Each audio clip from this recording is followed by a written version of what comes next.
Assalamualaikum Sobat Kisah Channel. Selamat datang di tempat nongkrongnya cerita-cerita paling gokil, penuh hikmah, dan pastinya bikin kamu ngakak sekaligus mikir.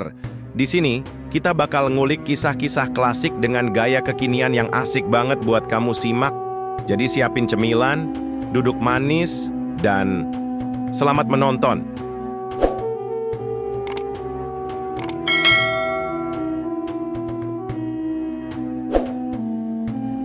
Pernah nggak sih lo disuruh nyembunyiin sesuatu yang gede banget, yang bahkan nggak bisa masuk kamar kos lo? Nah, bayangin kalau lo disuruh nyembunyiin sesuatu yang gede, berat, bergading, dan bisa nginjek rumah orang. Yup, bener banget. Sultan nyuruh Abu Nawas sembunyikan gajah. Dan yang terjadi, wah, dijamin bikin perut kram nahan tawa. Pada suatu hari yang cerah di kerajaan, Sultan lagi duduk-duduk di taman sambil ngopi santai. Karena hidupnya terlalu tenang, beliau mulai bosen dan pengen hiburan baru. Lalu, muncul ide iseng.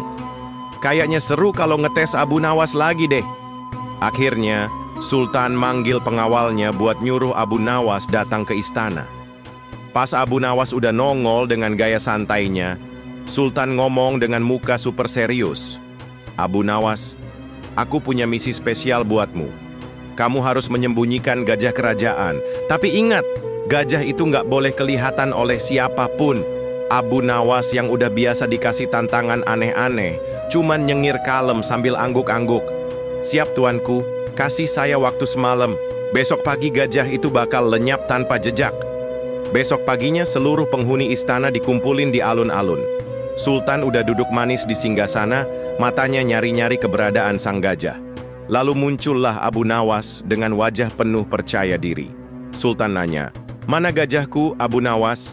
Abu Nawas langsung menjawab dengan senyum lebar, "Tenang tuanku, gajahnya sudah saya sembunyikan."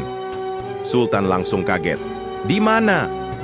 Abu Nawas mendekat pelan dan dengan suara pelan tapi penuh jebakan, dia bilang, "Saya sembunyikan di balik pertanyaan tuanku sendiri."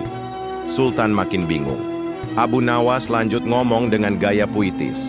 "Karena tuanku bilang, gajahnya tidak boleh kelihatan oleh siapapun, maka saya tidak memberitahu siapapun, termasuk tuanku sendiri. Jadi sekarang, gajah itu tetap ada, tapi nggak ada yang tahu dia di mana."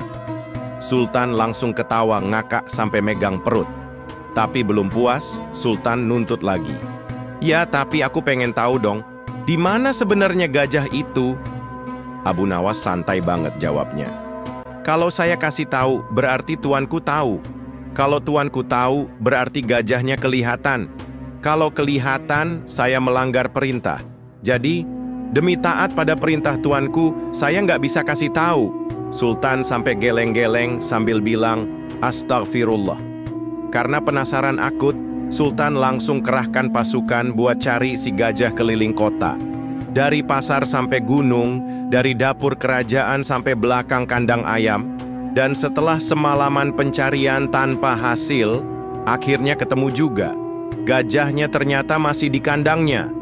Tapi sekarang ditutup pakai kain besar yang ditulisi dengan tulisan besar, "Bukan gajah." Sultan sampai jatuh dari kursinya karena ngakak gak berhenti-berhenti. Lalu Abu Nawas datang dengan gaya tenang dan bilang, "Bukankah tidak ada yang mengaku melihat gajah tuanku? Karena saya sudah bilang ini bukan gajah. Jadi, semua orang percaya dan gak nyangka itu beneran gajah." Kadang, buat nyelesain masalah tuh gak perlu tenaga super atau otak dari planet lain. Cukup pakai logika, kreativitas, dan berani mikir beda dari yang lain. Abu Nawas ngajarin kita, bahkan hal sebesar gajah pun bisa disembunyiin. Asal kita pinter muter otak dan bisa ngebelokin cara pandang orang lain. Nah, gimana Sobat Kisah Channel? Kalau kalian disuruh nyembunyiin gajah, kira-kira bakal ditaruh di mana tuh? Tulis ide paling kocak kalian di kolom komentar, biar kita ketawa bareng-bareng. Dan kayak biasa nih, kalau kalian suka sama cerita gokil dan penuh makna kayak gini, jangan lupa like, share ke temenmu yang butuh hiburan, dan subscribe Kisah Channel. Biar kalian gak ketinggalan cerita-cerita legendaris lainnya bareng Abu Nawas. Sampai ketemu di kisah selanjutnya. Wassalamualaikum warahmatullahi wabarakatuh.